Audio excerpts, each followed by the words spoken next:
Shalom teman-teman semua. Bagaimana kabarnya teman-teman? Pasti baik tapi dalam hati bosen. Udah lama dikurung di rumah terus. Kita terakhir kapan sih Mbak PA bareng?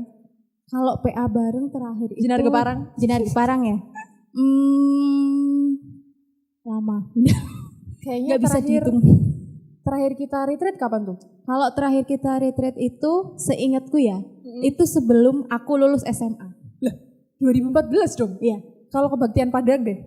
Nah, kalau kebaktian Padang, kalau nggak salah ingat nih, kebaktian Padang itu setelah lulus. Nah, 2015 berarti sekarang 2020. Udah lama banget kita nggak pernah kumpul-kumpul bareng. Ditambah sekarang ada corona nih. Iya. Kita nggak bisa PA, nggak bisa ibadah minggu. Kangen banget gak sih Mbak? Kangen, karena kan kalau kita kumpul-kumpul nih, biasanya kan kita bisa ngobrol sama teman-teman, terus kita bisa nyanyi bareng. Banyak Bisa lagi makan sih. snack gratis bareng ya gak sih? Ya kan? Bisa makan snack gratis, itu bonus. Nah Mbak, kira-kira sekarang kita datang ini mau membawakan sebuah obat ya? Ya, Obat apa Mbak? kalau orang Jawa bilangnya tombo kangen. Nah, jadi kita di sini mau bersekutu bareng-bareng, mau menyanyikan pujian meskipun online ya Kak ya. Yuk, yang pertama kita mau nyanyi apa nih Mbak? Kita mau nyanyi lagu Bersyukurlah. Ya biasanya kita kalau setiap Nah kali ini. temu pemuda dan itu lagu legend, lagu andalan. Bersyukurlah. Lagu wajib ya Kak? Iya, lagu wajib. Oke langsung aja yuk kita nyanyiin lagu Bersyukurlah.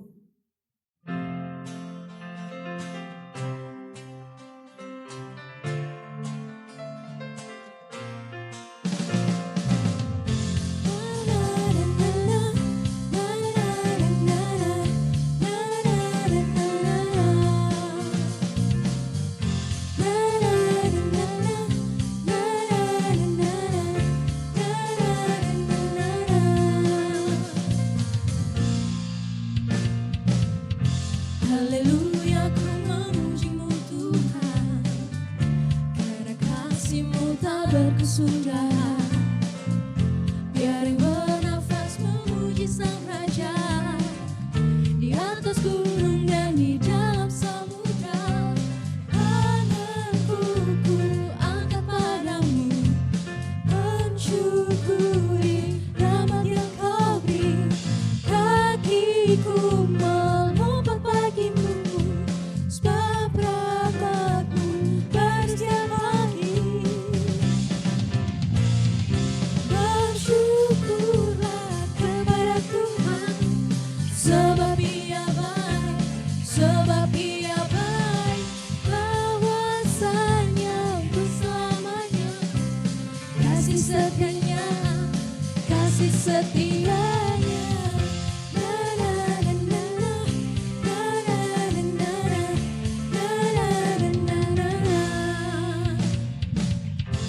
Haleluya, ku memuji-Mu Tuhan, karena kasih-Mu tak berkesudahan. Biar yang bernafas memuji Sang Raja, di atas gunung dan di dalam samudra. Tanganku ku angkat padamu, mensyukuri rahmat yang Kau beri. Kakiku melompat bagimu, sebab rahmat-Mu baru setiap pagi. Bersyukurlah kepada Tuhan, sebab Ia baik, sebab Ia baik. Bahwasanya untuk selamanya, kasih setianya, kasih setianya. Bersyukurlah kepada Tuhan, sebab Ia baik, sebab Ia baik. Bahwasanya untuk selamanya, kasih setianya, kasih setianya.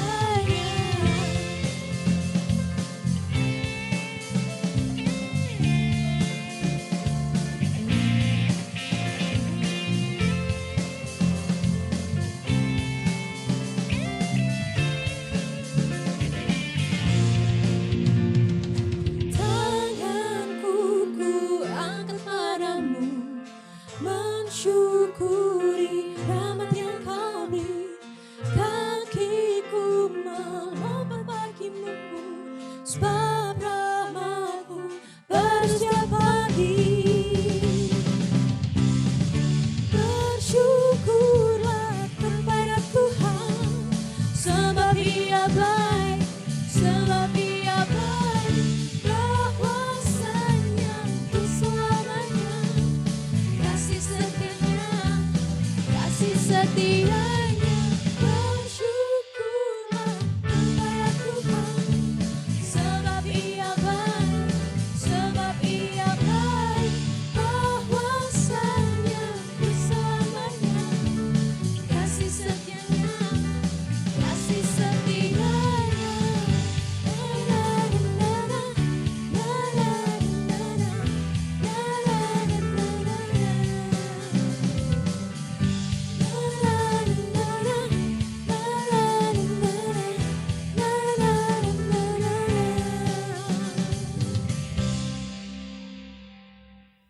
Teman-teman, sebelum kita melanjutkan ibadah pada hari ini, mari kita berdoa terlebih dahulu.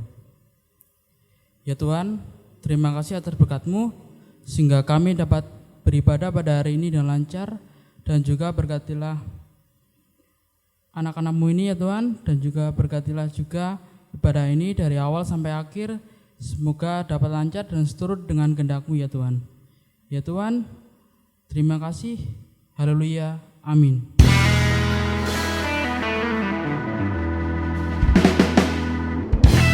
Iya, Pak, saya mau tanya.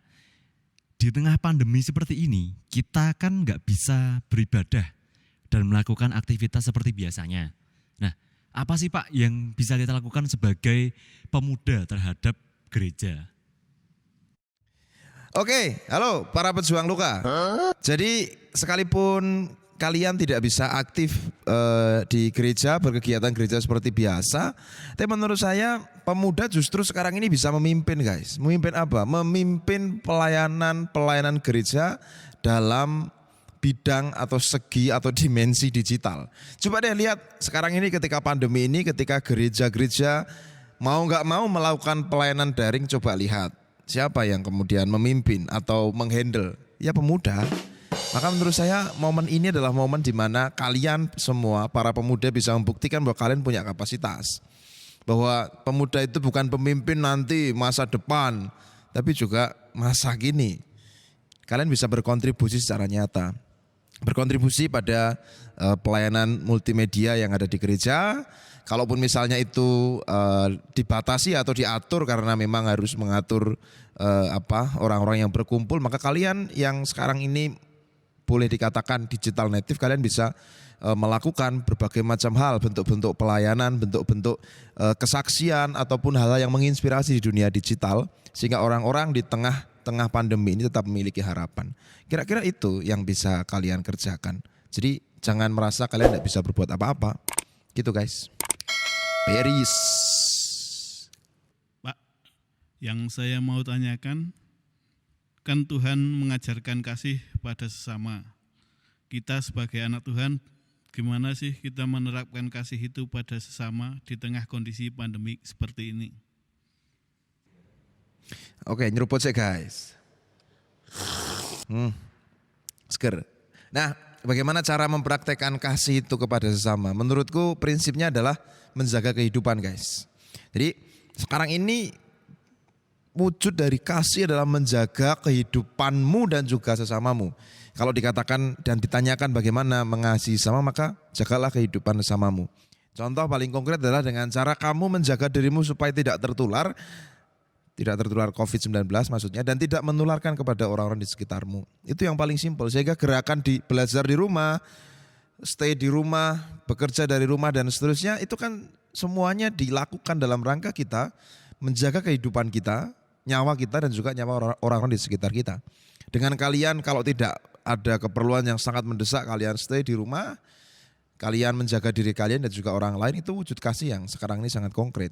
Atau kalau kalian punya sesuatu, punya uang, punya bahan makanan, punya apapun itu yang bisa dibagi dengan teman-temanmu, tetanggamu, saudara-saudaramu, orang yang kamu jumpai, ya bagilah. Karena kita tidak tahu di tengah kondisi seperti ini ada orang yang untuk makan kesehariannya susah begitu. Nah jadi hal-hal konkret semacam itu guys yang bisa kita kerjakan supaya kita bisa mengimplementasikan perintah Tuhan untuk mengasihi sama kita dengan konkret.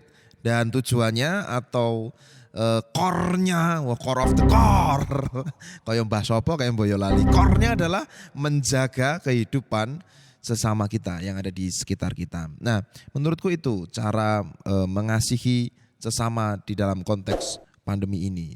Gitu guys, jadi wujudkan secara konkret kasihmu. Nah, pertanyaan selanjutnya adalah di tengah kondisi pandemi seperti ini kan kita juga jadi nggak bisa ketemu dengan orang lain seperti biasanya. Nah, mungkin jika kita menjadi merasa kesepian, bosan dan bingung, harus melakukan apa? Jadi apa sih Pak yang bisa kita lakukan pada diri kita sendiri jika seperti itu? Oke, nah ketika kita sekarang ini berada di tengah pandemi, wong ngantek gugrak. Ketika kita berada di tengah pandemi, kita nggak bisa ketemu siapapun dan dianjurkan untuk sebisa mungkin stay di rumah, membatasi interaksi. Mungkin ada yang merasa gabut, merasa bosen, dan semuanya. Itu lalu apa yang bisa dilakukan terhadap diri kita sendiri. Teman-teman, di masa pandemi ini sebenarnya ada cukup waktu, kesempatan bagi kita untuk mengenali diri kita sendiri. Pernah nggak sih kamu mencoba mengenali dirimu sendiri gitu? Menurutku ketika sebelum pandemi kita nggak punya banyak waktu untuk mengenali itu. Kita sibuk untuk menganalisa, memikirkan hal di sekitar kita, orang-orang yang kita jumpai. Tapi ketika di tengah pandemi ini, mungkin di tengah kegabutanmu, kamu justru bisa mengenal dirimu sendiri. Kemarahanmu, rasa bosanmu, mungkin perasaan-perasaanmu, kekecewaanmu dan seterusnya. Dan pokoknya kamu bisa mengenali dirimu dengan lebih utuh. Kamu punya waktu untuk dirimu.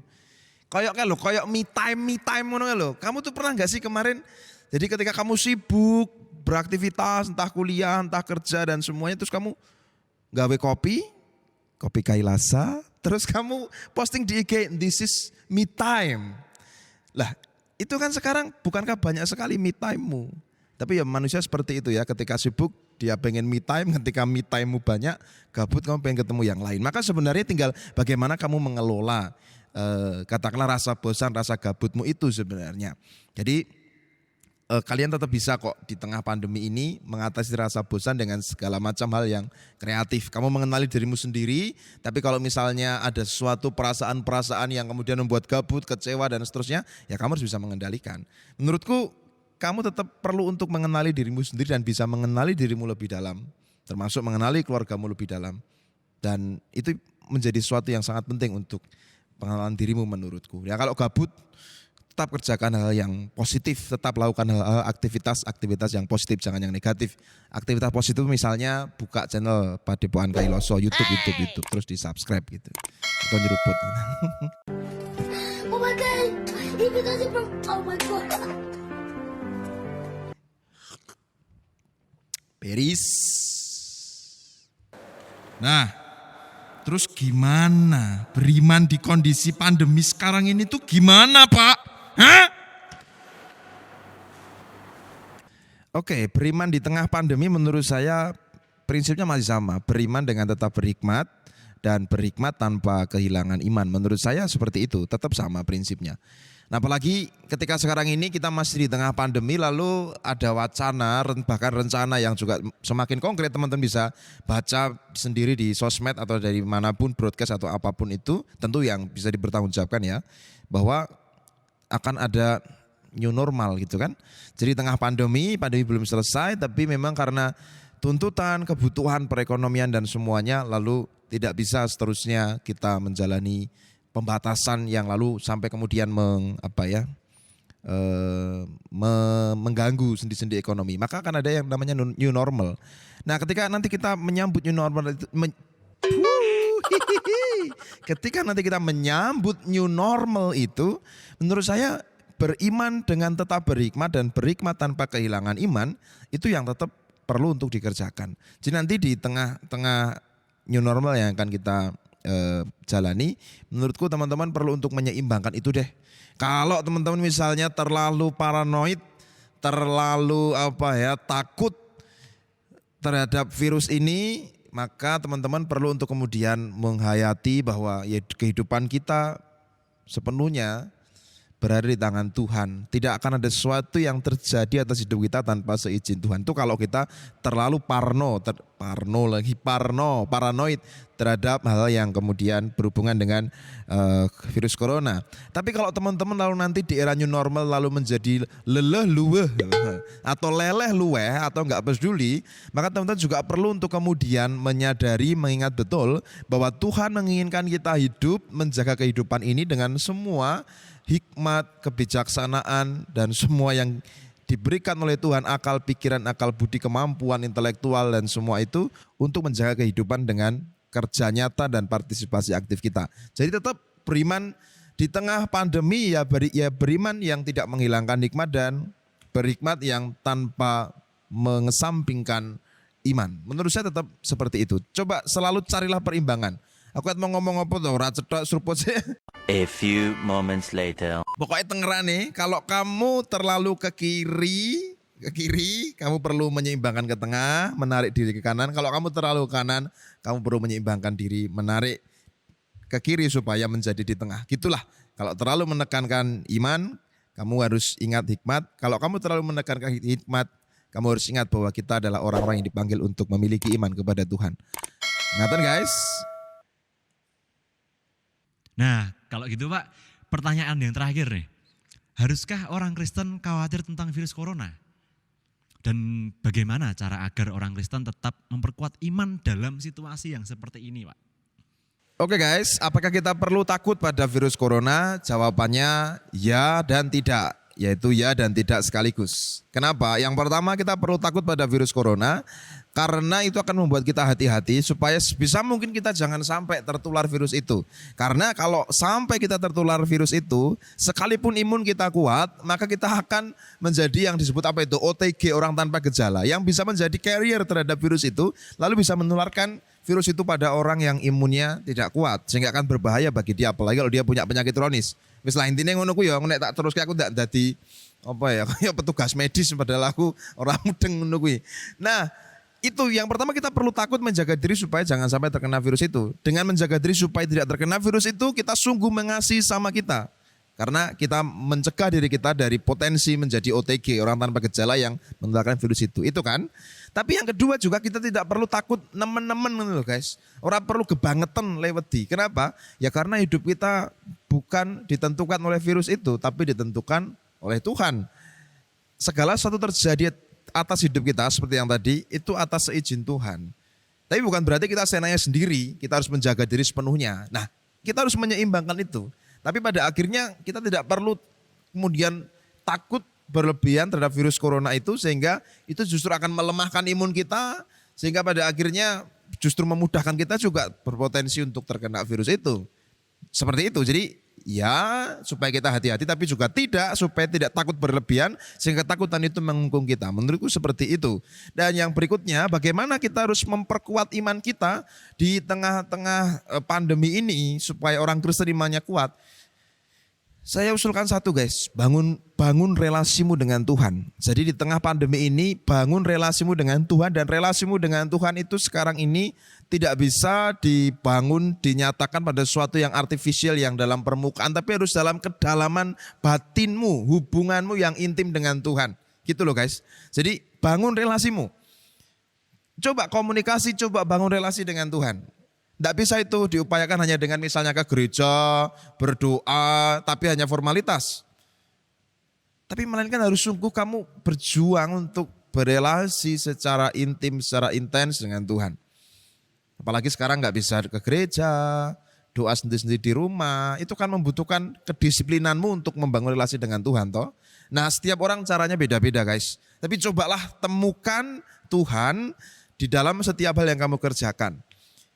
Dan sebenarnya lebih tepatnya juga biarkan Tuhan hadir menyapa dalam kehidupanmu, karena kita sebenarnya setiap hari selalu berjumpa dengan kasih Tuhan dan juga berjumpa dengan kehadiran Tuhan, cuman seringkali kita nggak menyadarinya. Maka bangun relasimu itu sehingga kamu bisa merasakan kehadiran Tuhan dalam setiap hal yang kamu kerjakan. Tidak harus dalam hal yang berupa misalnya ibadah, doa atau apapun, itu bisa dalam keseharian. Ketika kamu menolong orang lain, kamu mewartakan kasih, kamu mencoba membuat orang tersenyum, kamu membuat kehidupan orang jadi lebih baik, kamu membuat orang lain terbantu dari kesulitannya, lalu kamu merasakan wah luar biasa ya. Disitulah kamu merasakan bahwa bagaimana kasih Tuhan hadir dalam dirimu yang mungkin kamu selama ini merasa gimana cara mengasihi. Ternyata kamu bisa berkontribusi supaya hidup orang menjadi lebih baik. Nah itu kan bagaimana kita bisa merasakan kehadiran Tuhan tidak selalu lewat doa ataupun ibadah atau nyanyian rohani, tapi bisa lewat bagaimana aksi sosial nyata kepada orang-orang di sekitar kita yang membutuhkan. Nah menurutku seperti itu guys. Kuncinya tadi aku ngomong ciwis ngono-ngono. Intinya di tengah pandemi supaya iman kita tetap kuat, bangunlah relasi. Semua permasalahan nanti akan menguji relasi kita dengan Tuhan itu. Akan menguji iman kita. Akan menguji apakah kita sungguh membangun relasi yang intens dengan Tuhan. Kalau relasi kita intens dengan Tuhan, maka bumi arek gunjang ganjing apapun itu, maka kita tetap punya hubungan yang baik dengan Tuhan dan kita tetap punya iman serta pengharapan untuk menghadapi persoalan apapun. Menurutku seperti itu guys, relasi yang akan diuji oleh segala macam persoalan. Dunia boleh berubah, tapi relasi dengan Tuhan adalah sesuatu yang sangat penting. Apapun caranya, bagaimanapun caranya. Nah kira-kira seperti itu guys jawabanku. Kayaknya pertanyaannya udah habis ya ini. Maka yang juga mungkin perlu untuk kita ingat bersama maka adalah sekalipun di tengah pandemi kita tetap butuh ngopi. Maka biarkan kita bersama-sama berkelana dalam makna bersama Kailasa Kopi. Matur nuwun guys. Terima kasih. Teman-teman kita udah dengerin firman Tuhan. Mari kita berdoa. Tuhan Yesus, terima kasih buat firman-Mu. Terima kasih Tuhan, kami sudah mendengarkan firman-Mu. Kiranya Tuhan mau beri kami kekuatan supaya kami dapat melakukan firman-Mu dalam kehidupan kami sehari-hari. Tuhan Yesus, kami juga mau menaikkan doa syafaat kami Tuhan. Kiranya Engkau mau mendengarkan. Tuhan Yesus, kami mau berdoa Tuhan buat kami jemaat-Mu yang ada di gereja, terutama gereja Jenar Keparang. Tuhan, kiranya Engkau menyertai jemaat-Mu semuanya. Sehingga dalam kehidupan sehari-hari kami boleh selalu menyenangkan hati-Mu dan kami selalu ingat akan Engkau. Engkau berkati kami dalam setiap hari kami. Tuhan Yesus, kami juga mau berdoa buat bangsa dan negara kami Tuhan. Berkati Tuhan setiap pemimpin pemerintahan dari tingkat atas sampai tingkat yang paling bawah. Kiranya Engkau memberi hikmat, pengertian dan takut akan Tuhan kepada mereka Tuhan, sehingga mereka boleh memimpin bangsa ini dengan seturut firman-Mu saja, seturut kehendak-Mu saja. Tuhan, kami juga berdoa Tuhan untuk keadaan yang tengah melanda bangsa kami. Tuhan, mampukan kami Tuhan dalam menghadapi wabah virus corona ini Tuhan. Beri kami kekuatan terutama untuk para petugas medis, petugas kesehatan. Engkau beri mereka kekuatan, beri mereka kesehatan dan berkat yang melimpah Tuhan. Kami berdoa kiranya virus ini, wabah ini cepat berlalu sehingga kami boleh melakukan aktivitas seperti dulu lagi. Kami boleh berkumpul, bergereja lagi, dan kami boleh senantiasa menyenangkan hati-Mu. Terima kasih Tuhan, doa yang jauh dari sempurna ini kami naikkan dalam nama Tuhan Yesus. Haleluya, amin. Dek, tadi kan kita sudah mendengarkan nasihat-nasihat nih dari Pak Pendeta Eko. Dari GKJ? Dari GKJ Medari. Wis, mantap. Terus gimana Mbak tadi? Kesimpulannya dari nasihat-nasihatnya Pak Eko. Nah, tadi kalau kita sudah mendengarkan nasihat dari Pak Eko, yang pertama itu kita harus tetap menjaga kesehatan. Nah benar banget, jaga kesehatan itu selain kita harus pakai masker, kalau kita sakit, kalau kita bertemu dengan yang lain, kita harus tetap menjaga apa yang kita masukkan ke dalam tubuh kita Kak. Nah benar, selain menjaga kesehatan, yang masih sekolah, kita juga harus tetap belajar di rumah ya. Nah benar, harus tetap produktif. Bagi yang udah enggak sekolah, sekarang kita banyak sekali platform yang membantu untuk mengembangkan skill-skill kita yang lain ya Kak ya. Apalagi sebelum pandemi kan banyak bakat-bakat kita yang terpendam, terlalu dalam sih. Public speaking nih Kak, terus apalagi bisa latihan masak. Nah bisa masak, bisa buka usaha online mungkin. Nah itu lagi hits banget sekarang ya Kak ya. Nah selain tadi, dua tadi, yang ketiga nih, apa yang sepertinya kita kita banget sepertinya. Yaitu kita tahan dulu untuk ketemu pasangannya. Aduh. Tahan dulu ya. Apa nih? Nah, kenapa? Karena kan kita udah jaga kesehatan nih. Yang kedua, kita tetap belajar di rumah. Tapi kalau kita nggak social distancing sama pasangan, kan sama aja. Waduh, tadi bener banget nih. Sarannya terus gimana nih Mbak? Nah, sarannya kan sekarang kita sudah semakin canggih. Bisa via WA, bisa via IG, dan sekarang kan video call di WA banyak. Oh iya, bisa sampai muat 6 orang ya, buat yang kangen juga sama teman-temannya, nggak cuma pasangannya aja. Itu bisa memanfaatkan teknologi dengan semaksimal mungkin. Nah, Jadi tali persahabatan nggak putus ya Kak ya ya? tetap bisa silaturahmi lah. Terus apa lagi nih, kan tadi udah kesehatan nih, udah belajar, kita juga harus sosialnya tetap jalan. Ya, Terus apa lagi Mbak? sosialnya. Nah, yang keempat ini, Nah ini paling penting kayaknya,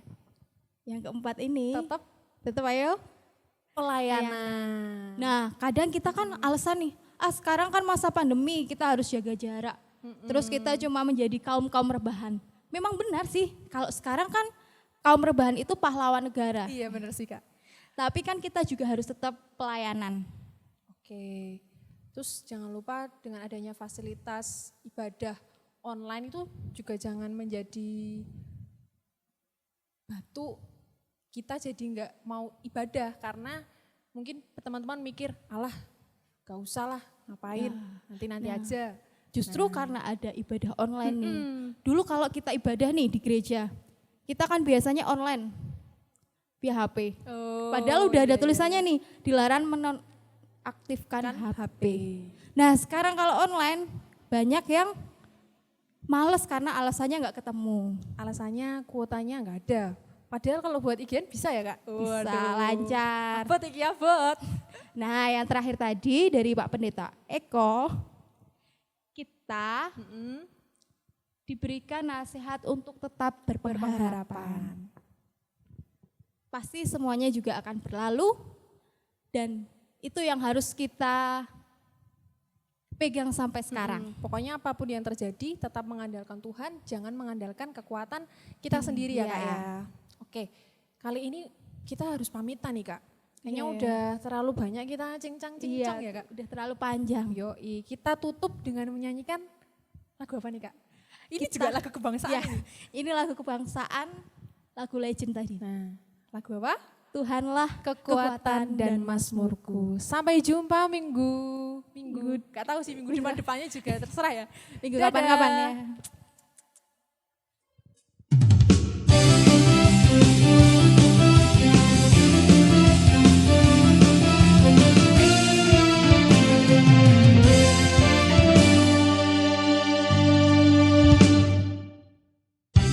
Tuhanlah kekuatan dan mazmurku, ya gunung batu dan keselamatanku. Hanya padamu hatiku percaya, Kaulah menara dan kota perlindungan. Ku mau selalu bersyukur sebab cintamu padaku takkan pernah berubah. Hatiku percaya walau bumi bergoncang, gunung-gunung beranjak, namun kasih setiamu tak pergi dariku.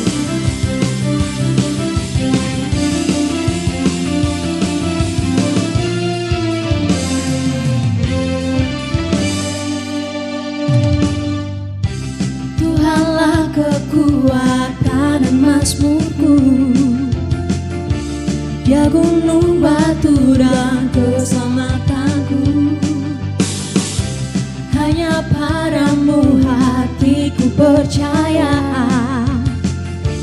Kaulah menara dan kota perlindungan. Ku mau selalu bersyukur sebab cintamu padaku takkan pernah berubah. Hatiku percaya walau bumi bergoncang, gunung-gunung beranjak,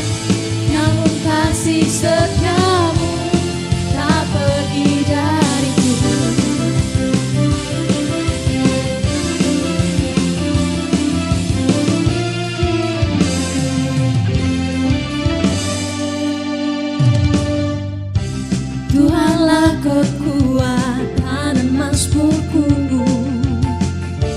ya gunung batu dan keselamatanku. Hanya padamu hatiku percaya, Kaulah menara dan kota perlindungan. Ku mau selalu bersyukur sebab cintamu padaku takkan pernah berubah. Hatiku percaya walau bumi berguncang, gunung-gunung beranjak, namun kasih setiamu tak pergi dariku.